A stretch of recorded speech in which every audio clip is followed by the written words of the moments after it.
gracias por hacer clic en Tenemos que hablar. Eso es un podcast que lo creé con todo el corazón.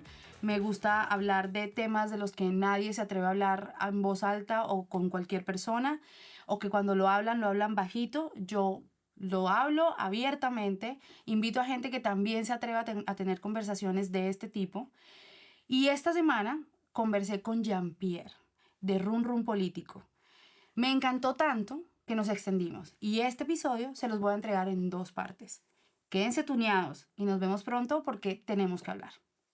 Jean-Pierre, nos encontramos. Nos encontramos porque tenemos que hablar. Yo muy feliz de que hayas querido estar en esta primera conversación. Espero que sea súper larga, súper profunda, súper sincera, llena de insights o de datos claves, sobre todo para mí, porque tú llevas muchísimo más tiempo que yo conociendo la política, entendiendo cómo se está moviendo, pues el run run, como le llamas tú, como se llaman tus canales, pero sobre todo la coyuntura en la costa. O sea, yo nací en Cartagena, de pronto no sueno tan costeña, pero soy costeña y acabo de regresar y lo que te decía cuando nos conocimos, para mí es importante tomarnos muy en serio y hablar muy bien, entender muy bien qué es lo que está pasando con la política y con las elecciones este año. Entonces, después de este monólogo de introducción,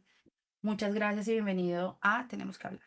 Gracias, Lorna. Y tenemos que hablar de política. Gracias por tu invitación, gracias por compartir con tu audiencia nuestros conceptos.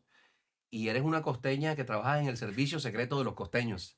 Es decir, estás mimetizada en un acento cachacoide, pero de Sí, sentir costeño. así es. Se me nota en el tumbao, sé bailar, sé distinguir el buen vallenato del que no. No te metes al mar con chanclas y No, ni ando medias. con el monederito colgado, o sea, Eso. no, Ni check, te, nada ni de te eso. haces las trencitas cuando vas a... Mira que me hice trencitas cuando estaba muy pequeña y aprendí la lección porque Claro. eso revienta el pelo. Positivo para cachaco, además. Positivo para cachaco. Eso, la chancleta con media y el Total, monederito, total. total, total. Pero Mojarra de 2 millones de pesos enseguida en Cartagena en y en Cartagena. Barú, solo allá. Sí, sí, sí, sí, así es. Bueno, muy bien, muy bien. Pues nada, arranquemos porque tenemos mucho por hablar. Así es. Bueno, uno de los primeros temas que yo quisiera tocar, Jean-Pierre, es la realidad, la verdad, las noticias, los anuncios, las campañas, no me están cerrando. O sea, antes era como más fácil mediar entre lo que te decía un canal o lo que te decía otro y tú decir, bueno, más o menos esto puede ser lo que está pasando y sacar tu propia conclusión. Pero es que hoy además tienes 50.000 emisores Sí. o miles de emisores en plataformas calificados, no calificados, el 90% creo que no han pasado por una aula de comunicación o de politología o de nada. No los estoy demeritando, pero sino que hacen cada vez más peliagudo el entender realmente en dónde está la verdad, porque además los que deberían decirnos la verdad como es, yo los pongo en duda. ¿Cómo lo ves tú? ¿Cómo lo has sentido? Es un ecosistema complejo, porque antes los colombianos y los ciudadanos del mundo entero nos enterábamos de las noticias a través de los medios de comunicación formales. Corramos porque a las 2:30 comienza el noticiero de Caracol y entonces hay que ver los titulares, a ver qué pasó. O salíamos corriendo a ver el periódico. ¿Qué sucedió en el periódico? Vamos a ver el Heraldo, aquí en Barranquilla decían, para ver qué pasó. La Libertad, vamos a ver cuántos muertos hubo. Eso cambió. La tecnología, las plataformas digitales, las redes sociales, la inteligencia artificial transformó los hábitos de consumo de la teleaudiencia. Y los hábitos de consumo cambiaron totalmente porque en el periódico físico uno va a encontrar unas noticias que ya tuvieron un desarrollo y que ya ha cambiado mucho el panorama. Entonces, digamos que en el periódico físico lo que uno podría rescatar sería la parte editorial, que no cambia, una opinión es una opinión, la parte social, pero lo otro ya no tiene sentido, porque las noticias van cambiando minuto a minuto y ese seguimiento no lo puedo hacer tranquilamente por la página web del mismo periódico o las redes sociales. Se cambiaron muchos de los preceptos del periodismo puro y duro, de esos que nos enseñaron en las aulas de clases, en teoría Sí, de la comunicación, de la responsabilidad que debemos tener al momento de comunicar. Y entonces hoy que cualquiera que tiene un celular así es. y que quiere comunicar algo, lo comunica, sin tener en cuenta la responsabilidad en la información, sin tener en cuenta muchos de los principios básicos del periodismo. Y entonces se encuentra uno con una serie de personajes que informan, pero bueno, dicen ellos que informan, pero que en realidad están desinformando. Y en medio de ese ecosistema, de ese océano lleno de información, le es mucho más difícil a la persona poder, digamos que, formarse un concepto, formarse un criterio frente a lo que está pasando. Fíjate que hoy tenemos más información que por un lado puede ser bueno porque antes, si tú no tenías acceso a un medio de comunicación de los, digamos, tradicionales, no podías comunicar un mensaje. Pero hoy a través de las redes sociales puedes comunicar muchos mensajes. Por Sí, ejemplo, y para cerrar, yo tengo un programa de radio desde hace 26 años aquí en Barranquilla. Y la gente hoy me lo encuentra y me dice, oye, bueno el run run, eso que te inventaste, el run run político salió por primera vez en 1999. Lo que sucede es que le llegaba a una parte sí. muy reducida de la población, una emisora en AM, independiente. Hoy a través de las redes sociales tienes el acceso al mundo entero. No hay Sí. límites, no hay límites. El límite lo pones tú de la información que subes y con la constancia que lo haces y la responsabilidad que le imprimes al tema.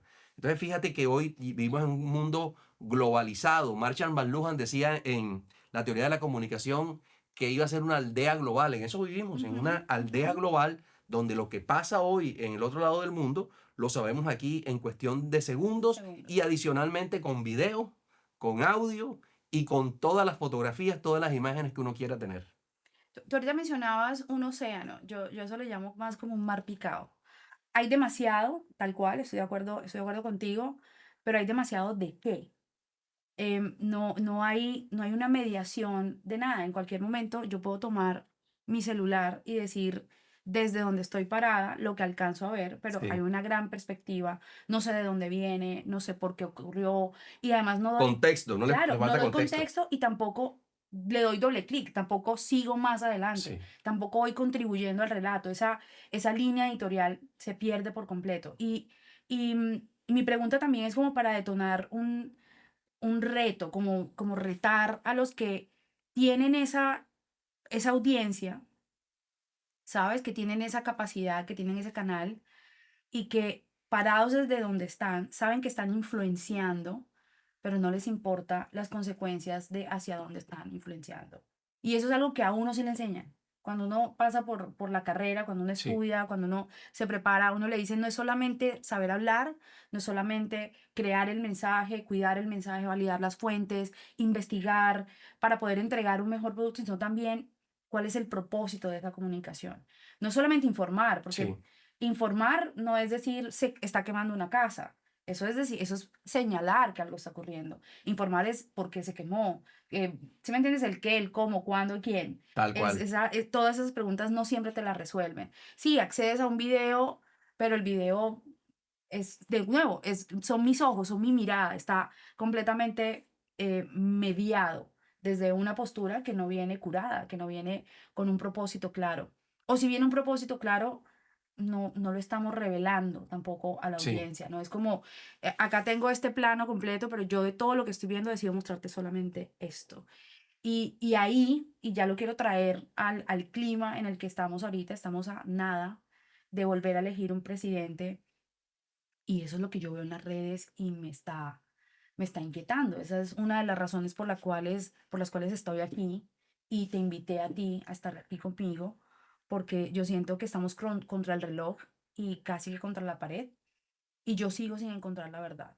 O sea, yo siento que a veces, y no solamente yo, también me lo han dicho personas con las que he hablado, me dicen que a veces sentimos que estamos como locos, como que estamos viendo que las cosas están de una manera, pero nos están diciendo tan insistentemente por otros lados que las cosas están perfectamente. Y uno dice, o sea, en qué parte del mundo, qué fracción de la realidad me está mostrando o que no estoy viendo yo, que me estoy enfocando solamente en algo. Eso también te pasa a ti, tú lo has visto, lo has escuchado, te lo han Sí, comentado. sí. Esas dudas, esos cuestionamientos que tú tienes frente a la vida, frente a la información, frente a lo que está pasando en el mundo y concretamente frente a lo que está pasando en Colombia, sí me asalta mucho y siento a veces que dar una vuelta por las redes sociales se convierte como en una especie de pesca con trasmayo, donde tú tiras el trasmayo, jalas con la lancha y cuando sacas el trasmayo, lo subes a la lancha, pues ahí vas a encontrar De uno que todo. otro pez, pero también Sí, vas a encontrar un zapato, sí. vas a encontrar una botella, vas a encontrar una gorra, cualquier cosa vas a encontrar allí. Eso pasa con las redes. Tú cuando haces un sondeo, un paso por las redes, un paneo por las redes, te vas a tropezar con cosas serias, con cosas no tan serias y bueno, adicionalmente hay otro Agravante. elemento que es el algoritmo, que cuando, de hecho uno está sentado y está hablando de viajes y al ratico cuando tú estás a cualquier red social y te van saliendo promociones de viajes. Obviamente tenemos los micrófonos de nuestros celulares activados y evidentemente en las redes sociales que no son pagas, el producto somos nosotros. Ellos le venden a mucha gente nuestra información. Nuestra atención. Mire, yo a veces me pongo a pensar, Google sabe más de nosotros que cualquier otra persona en el Y mundo. que nosotros mismos también. Sí, claro, que uno dice, tú me conoces y alguna persona dirá, sí, yo te conozco. No, tú no me conoces, Google me conoce, Google me porque Google conoce. sabe, y ahora, bueno, hablar de la inteligencia artificial muchísimo más, porque ahora digamos que la diferencia entre la generación o la vieja escuela y la nueva escuela es que la vieja escuela buscaba en Google y la nueva escuela busca la inteligencia artificial, pero es lo mismo, estamos basados ahora en un amigo imaginario al que le pedimos información y al que nos arroja conceptos. Entonces, es un cuestionamiento que yo también me hago todos los días porque adicionalmente estamos expuestos a tanta información que hoy entonces en Instagram un médico nos dice que es bueno comer arroz y otro médico nos dice que es malo. Y entonces uno dice que la Coca-Cola cero no tiene ningún problema. El aspartame que trae la Coca-Cola cero no te va a producir cáncer y tendrás que tomarte 360 Coca-Colas diarias. Y pasas, le haces scrolling y te aparece otro diciendo, cuidado, te vas a tomar una Coca-Cola cero. Mejor prefiero tomarme un tarro de grasa para carros, de aceite para carros, que la Coca-Cola cero. Entonces, está frente a un choque de opiniones que si tú no lo sabes manejar, terminas loco. Terminas Pero la loco. mayoría de la gente no lo sabe manejar y Ujú. termina tomando decisiones de valor de su salud, de su Sí, vida, de su familia, basado en ruido. y queriendo muchas veces digamos que imitar, emular la perfección que se ve en las redes sociales. Por ejemplo, O la tú vida que no, te están es vendiendo. que, es que tú no vas a subir una foto en Instagram diciendo estoy aquí autenticando un documento en la notaría, estoy pagando mi crédito hipotecario, ¿cierto? O estoy pidiendo un sobregiro en el banco. Digamos que en Instagram se retratan o se inmortalizan momentos agradables, Sí. bonitos, una fiesta, eh, un encuentro entre amigos, una cena, un viaje, ese tipo de cosas. Pero a veces las personas, al ver este tipo de imágenes y una red social, idealizan y no saben que son imágenes reproducidas. La persona se toma 45.000 fotos y va escogiendo la mejor y esa mejor después le pasa 10 filtros, Filtros. 10 filtros y dice, la vida perfecta. Tienes la vida perfecta. No, no tienes la vida perfecta. Nadie tiene la vida perfecta. Cuando tú estás enfermo y tirado en una cama o cuando tienes diarrea, no lo vas a publicar en Instagram. Y a esas personas también No, eso le se va a pasa eso. WhatsApp. Eso se va a WhatsApp por lo general Eso al se va a grupo de WhatsApp amigos. y al grupo de amigos o al Sí. grupo de la abuela para que le digan a la abuela, abuela, El ¿qué remedio. remedio me das para eso? Entonces fíjate que vivimos en un mundo en donde tenemos hoy una misión muy retadora.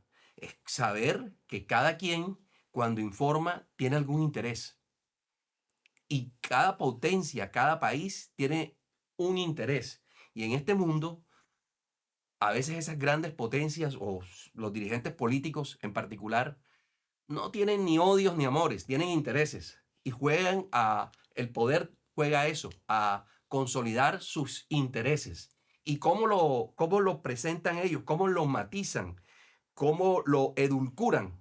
Si se me permite el término, a través de discursos y narrativas. Mm. Yo no, yo no quiero ser un dictador y yo quiero ser un dictador y yo quiero cambiar la constitución, pero yo digo, un momentico, yo convoco al poder popular para que sea el pueblo el que tome las decisiones. De esa manera, estoy disfrazando mi real intención de quedarme con poder plenipotenciario para hacer lo que me da la gana en un país.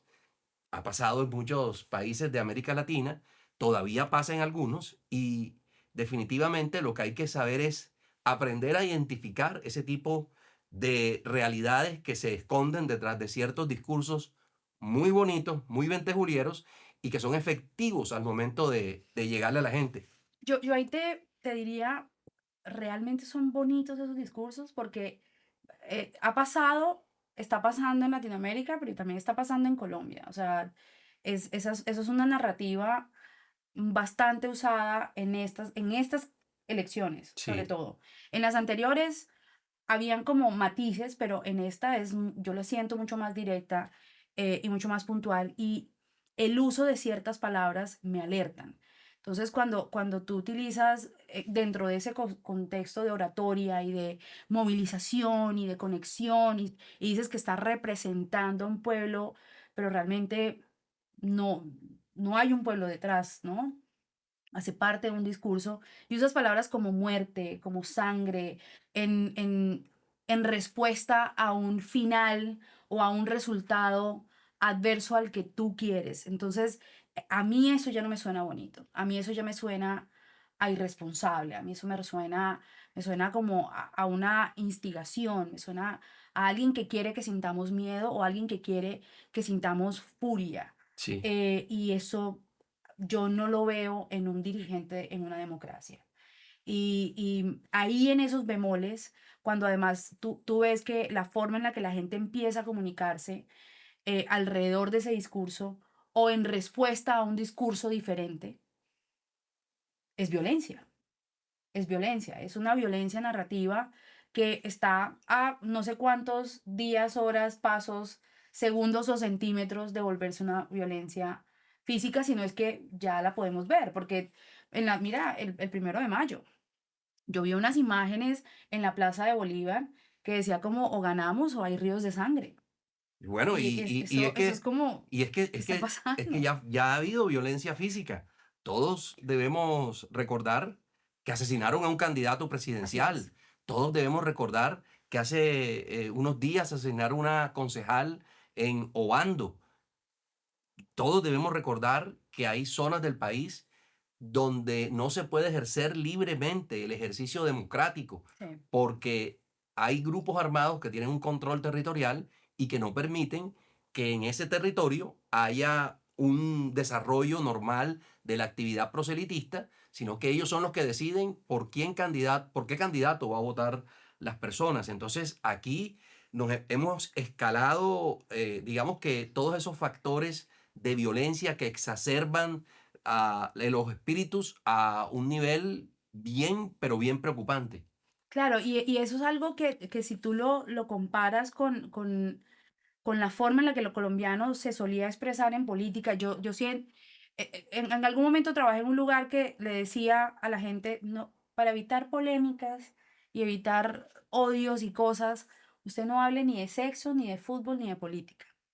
Y funciona, pero, pero tampoco funciona, porque son cosas que deberíamos poder hablar Sí, sin civilizadamente, agredirnos. claro, Exacto. total.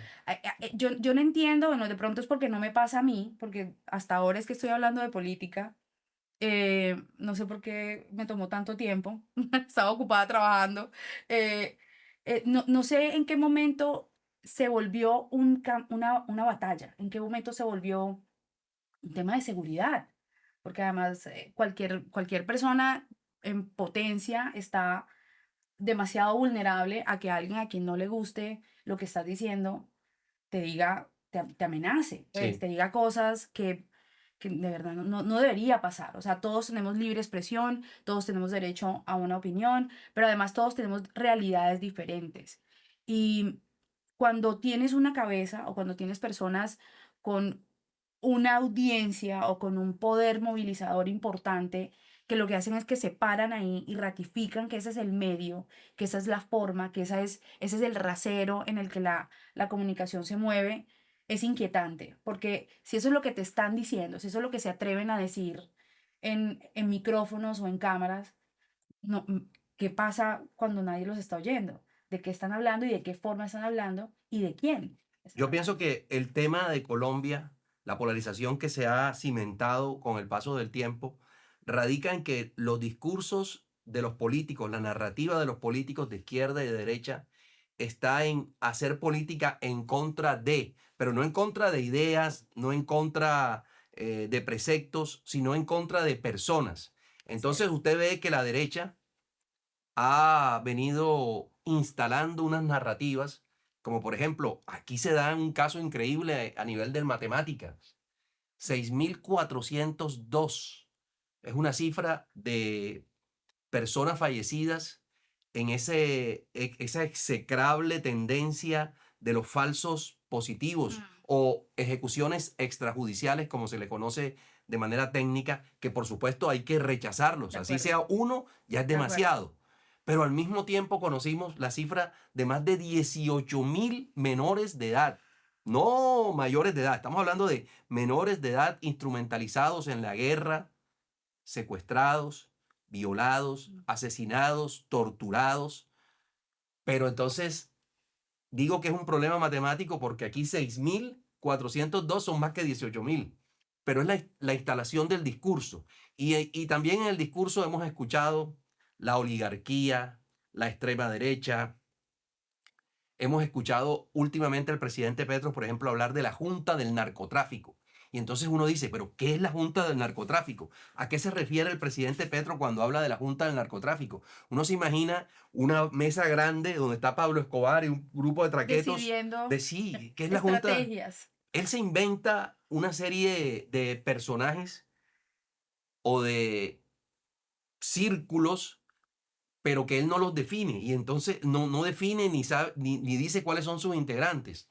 Entonces ya uno ve que en las redes sociales esa narrativa instalada pega muy bien, porque cuando le hacen comentarios a unos, los haters que abundan, o las bodegas, le, le Gracias, van, di- bodegas. le van diciendo a uno de una vez, mira, tú eres de ultraderecha, tú eres no sé qué, uribestia, tú eres no sé qué cosa, ta, ta, ta, ta, y uno sabe que él logró instalar una narrativa que es muy efectiva.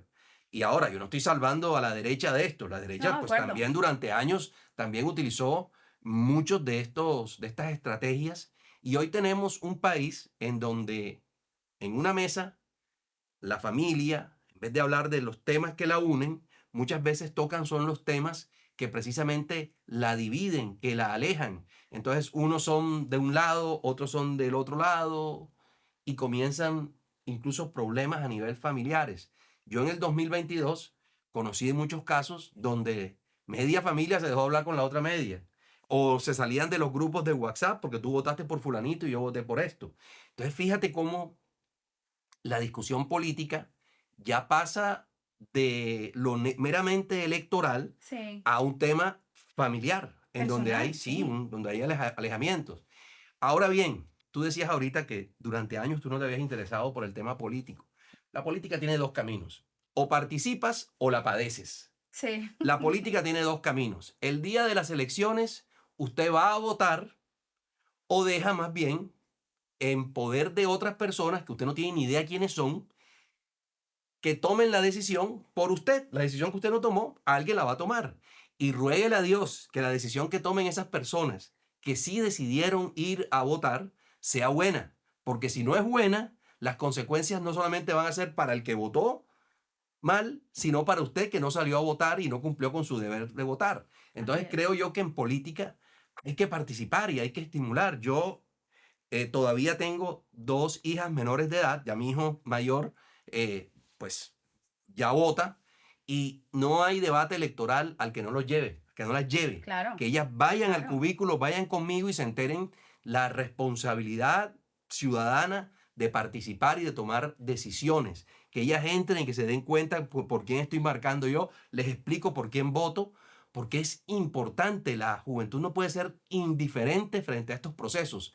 Y lo peor es que me estoy dando cuenta que hay mucha juventud, la que sí está metida en el proceso, está metida, pero con un sesgo importante. Pues porque lo único que consumen son redes sociales que están, ya hablamos de eso, o sea, Sí, de qué calidad de información y con qué propósito están poniendo esa información ahí y además quién está detrás de eso. tal cual. Ahorita hablabas de qué es la política, yo creo, además de lo que tú piensas, yo creo que la política, las elecciones son una parte del proceso en la política.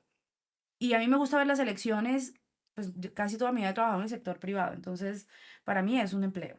Sí, Las elecciones presidenciales es escoger a la persona que se va a encargar de manejar una empresa. Una empresa con problemas de recursos humanos, una empresa con problemas de seguridad, una empresa con problemas de insumo, de proveedores, de comercio, de salud. O sea, es una empresa, y Colombia es una empresa compleja. bastante. Es vasta porque tiene un potencial todavía sorpresivamente inexplotado, pero además en el momento en el que está, la forma en la que nos las están entregando, Dios permita que nos la entreguen, ¿no? Es crítica, es crítica, o sea, entonces no es cualquier persona a la que podemos escoger o podemos poner ahí, porque vuelven a ser 4 años, y voy a utilizar tu palabra, de padecer Sí, un gobierno. Y yo creo que el padecer un gobierno tal cual, tú lo decías, no es solamente de los que votaron por él, sino absolutamente todos. Mira la cantidad de personas que hoy se arrepienten y dicen, no debía, o sea, yo creí que iba a hacer algo y no hizo lo que dijo. Entonces, si no logramos entender, o yo me gustaría que la gente de pronto lo viera o lo pensara de una forma distinta. No se trata de endiosar o de creer y convencerse de que es un santo. Yo no quiero amar al presidente. Yo no quiero decir, ¡ay, qué lindo eres! ¡Te amo! No, no me interesa. Tú eres un empleado. Haz tu trabajo. claro, que sea Yo, presidente. claro, sé presidente. No, no, no tienes que ser mi mejor amigo. No tienes que hacerme así ni así, no me interesa. Tú haz tu trabajo es muy serio y tú debes estar haciendo lo que tienes que hacer, porque Colombia no es un juego, Colombia no es para que me estés saliendo con cachucha y gafas, así como todo cool, diciendo, es que cuando un pelado roba un celular porque está enamorado, ¿qué es eso? Yo creo, A mí nunca Lorna, me ha enamorado un traqueto, bueno, un traqueto tampoco, eh, pero no me ha enamorado un chirrete con un celular recién robado, eso no, ¿eso en qué mundo existe? sí, sí, sí. Mira, yo pienso que aquí al momento de votar, piense usted si ese personaje por el cual usted está depositando el voto sería también el depositario de su confianza para que usted lo dejara un fin de semana a cargo de sus hijos. Maravilloso, Entréguele las llaves de su carro, por entréguele favor. las llaves de su apartamento o de La su clave casa, del cajero. entréguele deje la tarjeta y las claves del cajero y dígale, bueno, te quedas este fin de semana, este largo puente con mis hijos, sé que vas a ser responsable.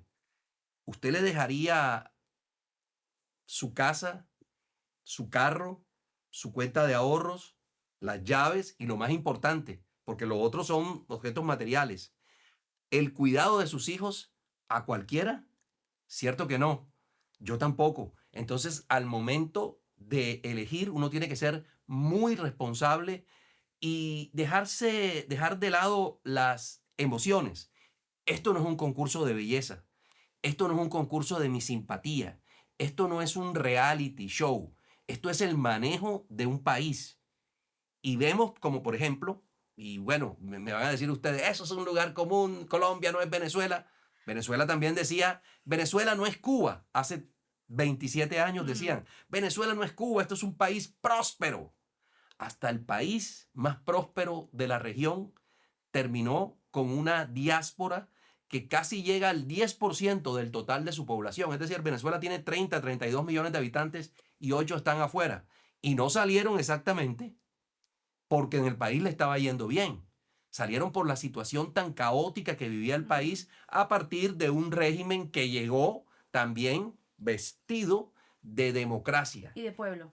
de pueblo, y que decían que no, nosotros no vamos a hacer aquí expropiaciones, nosotros vamos a dejar que los periodistas ejerzan libremente su oficio, va a haber libertad de prensa, aquí este país se va a respetar la separación de poderes, la democracia. Bueno, miren lo que está convertido hoy Venezuela, que ojalá en medio de esta etapa de transición encuentre el camino y se reencuentre con la Venezuela próspera de la época antichavista.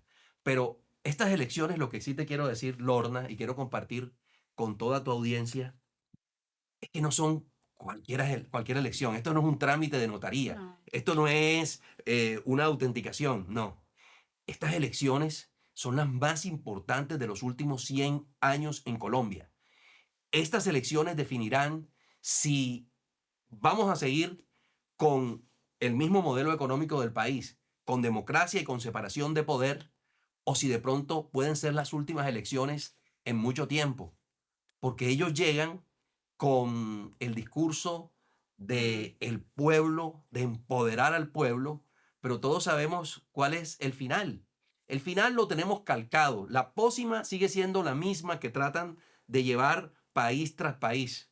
Pero esta es peor, porque es que a nosotros nos tocó la peor versión de todas. Sí. Esa versión la tenemos aquí en Colombia y lo que más temo yo es que Petro es como el tío borracho que llega y le trata de resolver la vida a todos, pero él no se la tiene resuelta.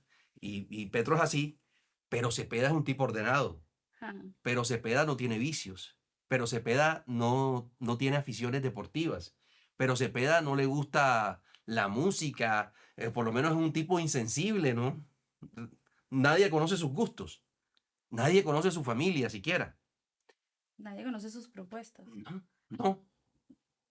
Es un tipo que genera muchas dudas, que tiene más oscuridad que luz.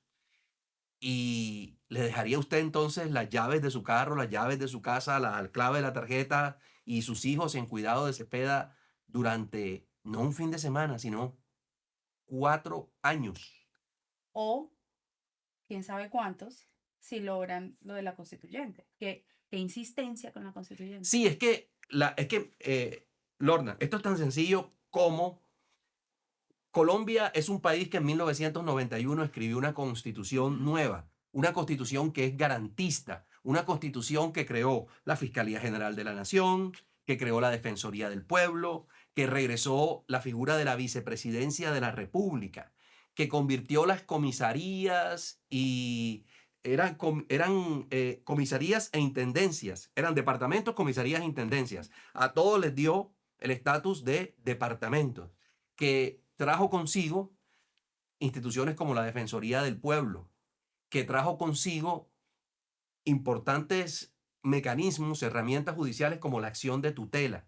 Es decir, la Constitución de 1991 no es una constitución mala, es una constitución liberal que no se ha desarrollado ni se ha aplicado como debería De aplicarse. acuerdo. Pero ahora, estos señores, basados en que las reformas sociales que han propuesto no le han pasado por el Congreso, dicen que el Congreso es enemigo de ellos. Bueno, a Santos tampoco le pasaron todas las reformas. A Duque no le pasaron las reformas. A Petro no le pasaron las reformas.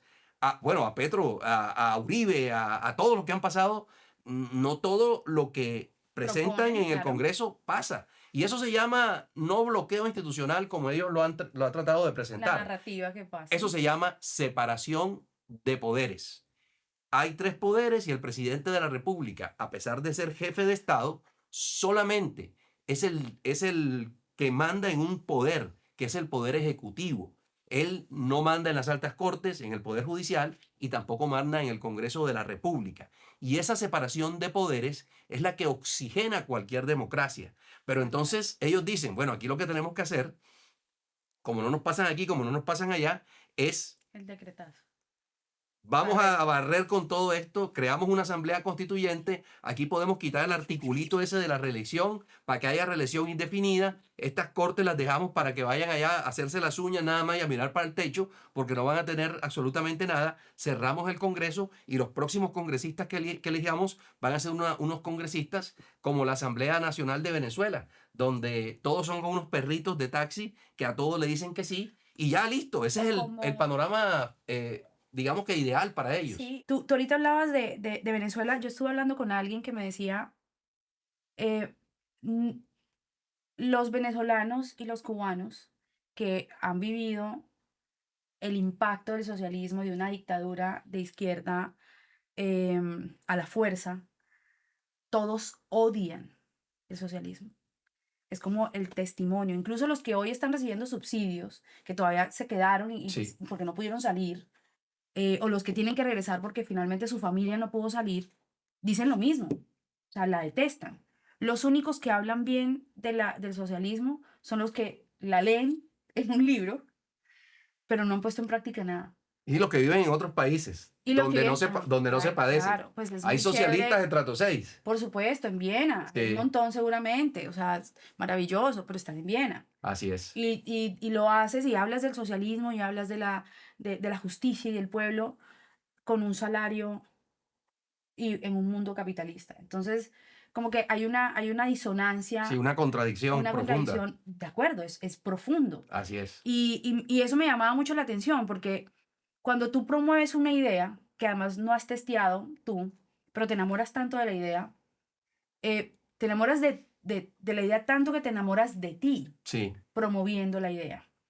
Antes de nuestro encuentro, estaba reviendo la entrevista que le hizo un influencer a Petro, que hace unos días le hizo la misma a Uribe, y veo en los primeros minutos, cuando lo recibe, le empieza a mostrar como el pasillo en donde aparecen los cuadros de los antiguos presidentes, y no perdió oportunidad para decir que todos eran de las familias, de los oligarcas y todo el tema. Y el influencer Westcott le muestra a Bolívar y ahí para mí es como la revelación. O sea, él sueña o ellos sueñan con unir Venezuela, la Gran Colombia. sí, Y entonces yo me pregunto, el sueño de Bolívar para ellos no ha muerto. Y al decir ellos, también me pregunto, están ellos dos, pero no sé quién más detrás, o peor, sé quién más detrás, y eso es lo que más miedo me da. em, ¿Quién es el Bolívar entonces ahora? ¿Quién es el que se siente caudillo? ¿Quién es el que se va a montar en un gran caballo blanco y va a querer unir una nación? ¿Para qué? ¿Y al precio de qué? ¿Cuántas más personas de nuestro pueblo, ahí sí, de la gente que vemos en la calle, de nosotros mismos que estamos en la calle, que estamos, no somos oligarcas, Jean-Pierre? Ni tú ni yo estamos subiéndonos aquí en un helicóptero, ni tenemos 7 yates parqueados en Mónaco. Estamos trabajando. así es. ¿Cuántos bolsillos más? ¿Cuántos hijos más perdidos? ¿Cuántas niñas más violentadas? ¿Cuántas filas tenemos que seguir engrosando por ese sueño que es necesario en este momento de la civilización, en este momento de la historia? ¿Realmente nos queremos embarcar en una odisea de ese tipo? ¿O por qué mejor no arreglamos lo que ya no estaba funcionando bien? Porque sin duda Colombia no funciona bien hace muchos años. Creo que Colombia nunca ha funcionado bien, pero también siento que es un tema de periodos. Tenemos que ir acabando grandes males por momentos, como por franjas, como cada vez que podamos tener aliento. Y en este momento que ya no tenemos aliento, que tenemos todos los números en rojo, que estamos cansados de llorar por los que ya no están, por los que no sabemos si, en dónde quedaron, y por miedo a los que vienen, o definitivamente nos vamos por otro lado. Nos Sí. vamos a montar en esa odisea a estas alturas, o nos podemos ir por otro lado. Yo te lo resumo de esta forma. Colombia no estaba bien. Hoy está muy mal, pero puede estar peor. Todo, digamos que propiciado por el discurso de doble moral del presidente Petro. ¿Y por qué digo que es de doble moral? Porque él habla del pueblo, pero él nunca pasó por una universidad pública. Él es egresado de universidades privadas. Él nunca vivió en Ciudad Bolívar, en Bogotá. tiene su casa en el conjunto Santa Ana de Chía, y todos sabemos Ujú. que una casa en el conjunto Santa Ana de Chía vale $2 millones. Sí, Entonces, ¿de es qué cierto. pueblo está hablando? Es un burócrata. Petro nunca ha trabajado.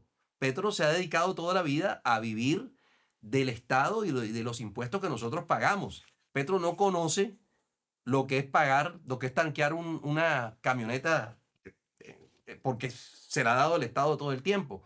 Nunca ha pagado una seguridad, porque la seguridad se la pagamos nosotros, desde que era senador, alcalde de Bogotá, representante a la Cámara y un largo etcétera, se la hemos pagado nosotros siempre la seguridad. Pero adicionalmente, nunca ha creado un empleo.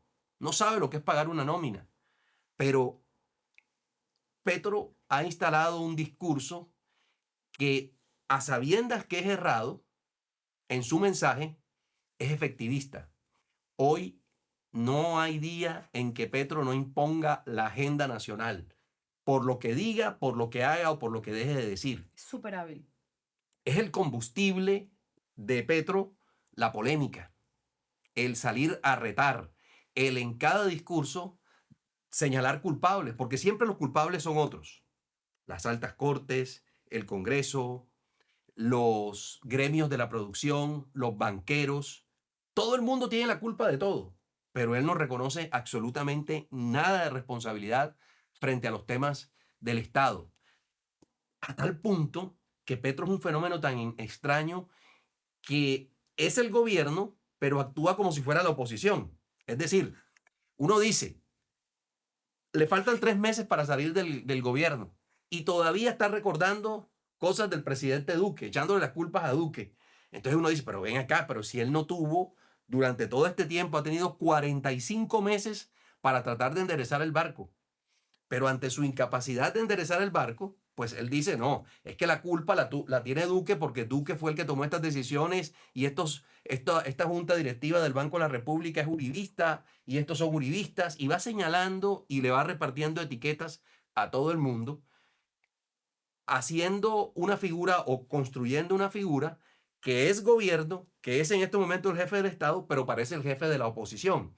Y adicionalmente hoy cumple otro rol, porque se Mm. va cambiando con camisetas. Soy el presidente, pero también soy el jefe de la oposición, pero también me pongo la camiseta de jefe de debate de Iván Cepeda. ¿Alguien puede entusiasmarse al ver a Iván Cepeda? ¿Alguien puede entusiasmarse con el discurso de Iván Cepeda? ¿Iván Cepeda tiene carisma? ¿Iván Cepeda tiene magnetismo o conexión? ¿Cierto que no? No lo tiene, pero tiene a Petro detrás todo el tiempo, generando el mensaje. Y el presupuesto público para apoyar la campaña. Es que es muy fácil hacer la campaña con plata del Estado. Es muy fácil hacer la campaña acudiendo a todas esas prácticas que antes eran malas, pero ahora no hay ningún problema. Yo utilizo 200 buses para llenar una plaza y después los muestro allá como si la gente estuviera extasiada del discurso de Iván Cepeda, como si hubiera regresado Cristo a la tierra. Y les entregan sándwich, y les entregan una camiseta, y les entregan una gorra, un tamal, una botella de agua, y ellos felices se van para allá, y hasta algunos le entregan alguito. ¿Y de dónde sale todo eso? De los mismos con las mismas, los que todos los años declaramos renta, los que pagamos impuestos en este país, para ponerlos al servicio de una causa política, que antes era mala, antes era malo, y ahora, según ellos, es bueno. Y yo condeno los dos. Si lo hacían los de antes, era malo. Y si lo hace Petro ahora, también es malo. Lo que pasa es que la diferencia era que Petro antes tenía la solución para todo, Mm. y ahora tiene excusas para todos los problemas del país, para no Excusas haber y solucionado. culpables. Excusas y Sí, es que culpables. dígame yo quiero que vayamos a la práctica. Un solo problema estructural de este país que se haya solucionado durante el gobierno de Petro. Uno solo. Una Bueno, sola cifra. a ver si nos escriben. Una sola cifra que nos muestre hoy, digamos, que estamos mejor que antes. ¿Cómo estamos nosotros en estos momentos en materia de orden público? ¿Cómo estamos hoy en materia de delincuencia en las ciudades? ¿Ha avanzado la extorsión? Hoy los grupos armados, las estructuras armadas ilegales han crecido tanto en dominio de territorio como en el número de personas que hacen parte de esas estructuras. Hoy la salud está destrozada, destruida, la credibilidad en las instituciones cada vez más vaciada. La corrupción ha crecido en todo sentido. Hoy la educación del país está en el más bajo nivel que se tenga memoria en la historia. El ICETEX ya no presta plata para los estudiantes de bajos recursos. ¿Y dónde están las obras? Porque es que uno busca las obras de infraestructura y en Barranquilla, por ejemplo, que es una ciudad que está creciendo a niveles interesantes en el país, este gobierno no ha construido un solo bordillo. Y Barranquilla crece, y yo no me canso de repetirlo, a pesar de Petro y no por Petro, porque recuerde que aquí nos quitaron los Juegos Panamericanos, Americanos. recuerde que aquí nos quitaron la posibilidad de hacer un circuito de Fórmula 1. Sí. Recuerde que Petro le ha negado, le ha cerrado el grifo a Barranquilla de los recursos nacionales para cofinanciar todos los proyectos de desarrollo de esta ciudad. Y con todo y eso, Barranquilla ha seguido, digamos que, en su senda de desarrollo.